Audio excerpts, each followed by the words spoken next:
खंडवा की इस खबर की शुरुआत गुड्री के टी के साथ करते हैं। प्याज मुझे, प्याज मुझे, प्याज मुझे, किसानों के खेतों की प्याज मुझे, प्याज मुझे, प्याज मुझे। के लिए संघर्ष करना पड़ रहा है, क्या है प्रॉब्लम है? सिहाड़ा जावर उद्वहन परियोजना के माध्यम से लगभग 53 गांव के एरिया में पानी आना था, जो 500 करोड़ रुपए की योजना थी। पूर्व में जब नंदू भैया सांसद थे, हमने बहुत संघर्ष किया, शिवराज जी से ये योजना करवाई थी, मगर कुछ कारणवश कहें या इंजीनियर की कमी कहें, जिन भी अधिकारियों ने कहा वो कमी कहें, तो उसमें पाइपलाइनों के माध्यम से हमारे खेतों तक पानी नहीं पहुंच पा रहा है।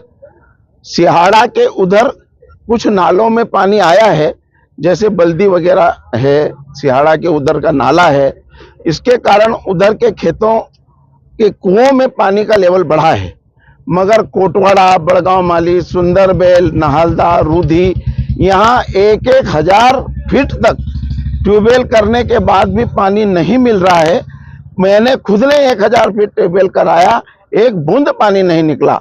यदि कुछ लाइनें जो जोड़ना है वो लाइनें जुड़ जाए और इन नालों में बड़गांव, कोटवाड़ा, रूधी तरफ भी यदि पानी आ जाए तो खेतों में, भले ही नहरों में पानी अभी नहरों के माध्यम से नहीं जाएगा, मगर लेवल बढ़ जाएगा। उन नालों में, तालाबों में यदि पानी छूट जाएगा, मगर कुछ पाइपों के केवल नहीं जुड़ने के कारण, अब वो इंजीनियर कहीं बोल रहा है कि किसान नहीं मान रहे हैं। किसान तैयार है, यदि उसकी फसल लगी हुई तब भी वो ये बोल रहा है कि मैं तैयार हूं, मेरी फसल के बीच में से आप पाइप डाल लें। तो हम कलेक्टर साहब से आग्रह करने आए थे कि साहब हम लोगों को बचाइए, बरसात की सारी फसलें हमारी खत्म हो गई और यदि इस फसल में भी हम पानी नहीं दे पाएंगे तो हमारे बच्चों को सिवा पाइजन खिलाने के हमारे किसानों के पास कोई चारा नहीं। मेरा कलेक्टर साहब से, मध्य प्रदेश शासन से पुनः आग्रह है, निवेदन है, करबद्ध प्रार्थना है कि आप इन पाइपों को जोड़ करके हमारे खेतों की प्यास बुझाएं, हमारी आने वाली पीढ़ी को जीने के लिए मौका दें, उनको भी विकास के लिए मौका दें। धन्यवाद। सरकार बीजेपी की है और आपको जहर खाने की नौबत आनी पड़ी है, क्या लगता है सरकार सुनवाई नहीं कर रही है? सरकार ने तो सुनवाई करी, अब सरकार ने सुनवाई करी तभी तो इतनी बड़ी पाइपलाइन हमारे यहाँ आई।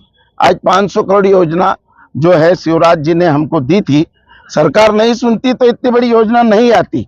मगर कुछ कारण है, कुछ कमियां हैं, यदि वर्तमान में उन कमियों को दूर कर लिया जाए तो हमारे खेतों की प्यास बुझेगी।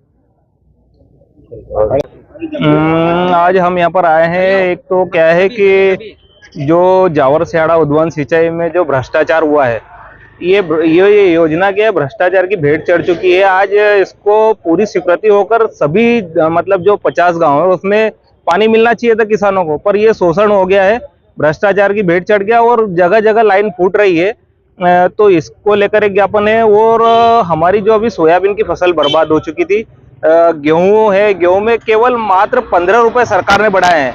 तो ये क्या है, ये केवल ये लालीपाप देने वाला काम कर रहे हैं। इन्होंने जो घोषणा पत्र में दिया था कि हम 2700 में समर्थन मूल्य पे गेहूं खरीदी करेंगे, पर वो वादे से मुकर रहे हैं। तो 2700 रुपए में खरीदी हो और हमारे जिले में फरवरी माह में गेहूं की उपज चालू हो जाती है, तो उसकी खरीदी 1 फरवरी से चालू होना चाहिए। और जो प्याज की फसल में किसानों ने रोटावेटर करवाए हैं, उन किसानों को भी राहत राशि नहीं मिले। माननीय मुख्यमंत्री जी से हम मिले भोपाल जाकर, उनको अवगत कराया कि जिन किसानों ने रोटावेटर करवाए हैं उन किसानों का सर्वे हो, राहत राशि मिले, सोयाबीन की राहत राशि मिले, पर अभी तक कोई उसका रीजन नहीं निकला है। और हम 15 तारीख से यहाँ पर अनिश्चितकालीन आंदोलन करेंगे, वो चाहे जब तक हमारी समस्याओं का समाधान नहीं होता है जब तक हम बैठे रहेंगे, क्योंकि अब इनको तो जो है ना आईना दिखाना पड़ेगा, क्योंकि यहाँ का जिला प्रशासन केवल और केवल भ्रष्टाचार काम कर रहे हैं। किसानों के मुद्दे हैं, उन पे उनका कोई ध्यान नहीं है और किसानों के मुद्दों को भटका कर ये दूसरे मुद्दों पर जा रहे हैं। तो इनको लेकर अब हम लोगों को अनिश्चितकालीन आंदोलन करना पड़ेगा। मेरा नाम जय पटेल, संयुक्त कृषक संगठन खंडवा जिला मीडिया प्रभारी, जिला मंत्री।